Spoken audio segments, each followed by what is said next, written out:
സാമൂഹ്യ മാധ്യമങ്ങളിൽ അല്ലെങ്കിൽ പൊതു ഇടങ്ങളിൽ പോസ്റ്ററുകൾ പതിപ്പിച്ച് അല്ലെങ്കിൽ വലിയ ബോർഡുകൾ വെച്ചുകൊണ്ട് ആളുകളെ അതിലേക്ക് ആകർഷിക്കുന്ന തരത്തിലൊക്കെ ഒരുപാട് ആളുകൾ ഈ മേഖലയിലേക്ക് കടന്നു വന്നിരിക്കുന്ന ആളുകളെ സംബന്ധിച്ച് പ്രശ്നം എന്താണെന്ന് വെച്ചാൽ ഈ വ്യാപാരി ഈ നമ്പർ കണ്ടിട്ട് ആവശ്യക്കാരായിട്ടുള്ള കസ്റ്റമേഴ്സ് വിളിക്കുമ്പോൾ അവരോട് ഇന്ന് എന്ത് വിലയ്ക്കാണ് എടുക്കുന്നത് ചോദിക്കുമ്പോൾ അതാ ദിവസത്തെ ഫുൾ വിലയോ അല്ല അതിലധികമായിട്ടുള്ള വിലയോ ആണ് കസ്റ്റമേഴ്സിനോട് പറയുന്നത്.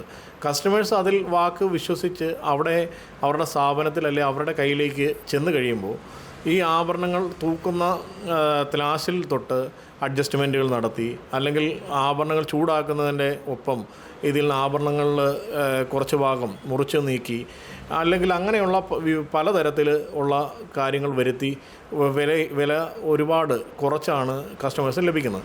അതുപോലെ തന്നെയുള്ള വേറെ പ്രശ്നം, ഇത് ഞങ്ങൾ തങ്കവിലയാണ് നിങ്ങൾക്ക് നൽകുന്നത്. അതാ ദിവസത്തെ തങ്കവിലയെന്ന് പറയുന്ന സ്വർണ്ണവിലയേക്കാൾ ഇപ്പോഴത്തെ സാഹചര്യത്തിൽ ഏകദേശം 1000 രൂപയോളം വർദ്ധിച്ചാണ് നൽകുന്നത്. തങ്കവിലയാണ് നിങ്ങൾക്ക് നൽകുന്നതെന്ന് പറഞ്ഞുകൊണ്ട് ഈ 916 ആഭരണത്തെ അതിനെ തങ്കമായിട്ട് കൺവേർട്ട് ചെയ്തുകൊണ്ട് ആ ദിവസത്തെ തങ്കവിലയേക്കാൾ 400 രൂപ 500 രൂപയൊക്കെ കുറച്ച് ഇതാണ് ഇപ്പോൾ വിപണിയിലെ തങ്കവിലയെന്ന് പറഞ്ഞുകൊണ്ട് അങ്ങനെയൊക്കെ പലതരത്തിലുള്ള തട്ടിപ്പുകൾ ഈ മേഖലയിൽ ഉണ്ട്. സാധാരണക്കാരായിട്ടുള്ള ഒരാളെ സംബന്ധിച്ച് അവർക്ക് ഇതിനെപ്പറ്റി ഒരു ബോധവാന്മാരല്ല.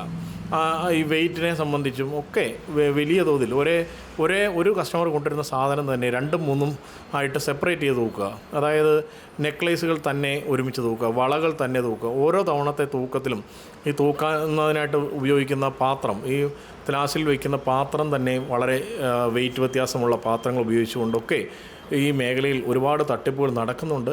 രജിസ്റ്റേർഡായിട്ടുള്ള സ്ഥാപനങ്ങൾ അല്ലെങ്കിൽ വിശ്വസ്തരായിട്ടുള്ള വർഷങ്ങളായിട്ട് പാരമ്പര്യമുള്ള സ്ഥാപനങ്ങളൊന്നും ഇങ്ങനെ ചെയ്യില്ല എന്നുള്ളതാണ് വ്യാപാരികൾ എന്ന നിലയിൽ നമുക്ക് മനസ്സിലാക്കാൻ സാധിക്കുന്നത്. പക്ഷേ ഇപ്പോൾ പുതിയ തലമുറക്കാരായിട്ടുള്ള ന്യൂജൻ ആയിട്ടുള്ള കുറേ ആളുകൾ ഇങ്ങനെ ഇറങ്ങിയിട്ടുണ്ട്. അത് ഒരു ബിസിനസ്സിന് ചേർന്ന ഒരു അന്തസ്സിന് ചേർന്ന ഒരു കാര്യമല്ല.